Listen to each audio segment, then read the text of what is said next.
there are a lot of options out there, and in my opinion, they are good. Everyone has great products.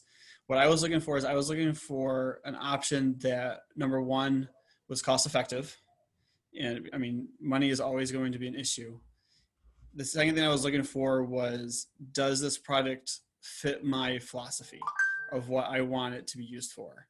Because every product has bells and whistles. Everything can look really shiny and new and everything, but did it fit what I wanted my students to get out of it? And it was a lengthy process. I probably took over the course of an entire school year looking at the different options.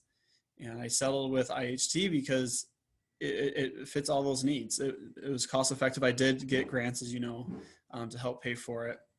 But then with my philosophy, I wanted the students to be able to understand what heart rate meant and not just get a number or get that information. I want them to understand what it meant, and to have the 3 color zones on their watches was amazing. It was exactly what I was looking for. And then additionally, I didn't like the idea of projecting heart rates up onto a screen. And again, some people are okay with that. I was not.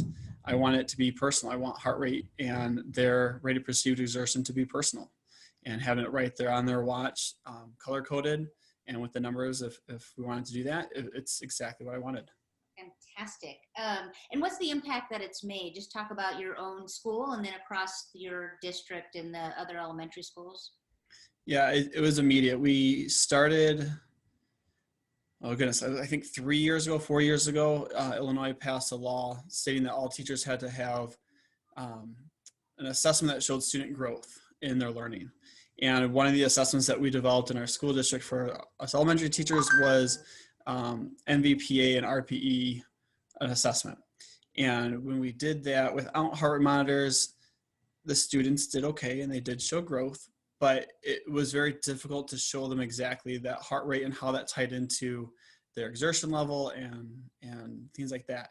So it was one of the reasons why I wanted to get heart rate monitors for my students. And so I did that on my own first, just for my school, and it was immediate. The students were much more able to understand that correlation of how heart rate goes up and their exertion goes up, because I would have students, and we did this fun little activity where we went around the gym using different methods like walking, running, things like that.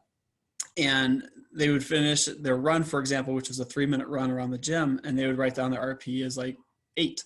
Like, well, no, and that's out of 20, 8 out of 20. And I'm like, well, no, that's not quite right, because you're exerting yourself. But like, no, it was so easy.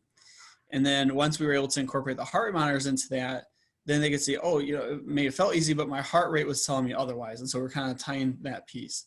So that was a huge impact. And then through our curriculum writing process that we started about the same time, we were given the ability to purchase equipment that we needed to deliver this new curriculum. And I wanted heart rate monitors for our elementary teachers because I saw the impact, and I showed my colleagues that data, that difference from the year where we didn't have those heart monitors to the year that we did.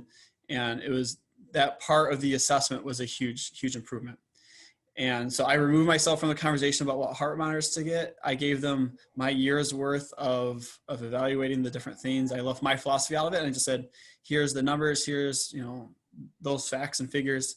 And on their own, the curriculum team decided to go with IHT. And so now all 11 of our elementary schools, except for our K2 building, has IHT heart rate monitors.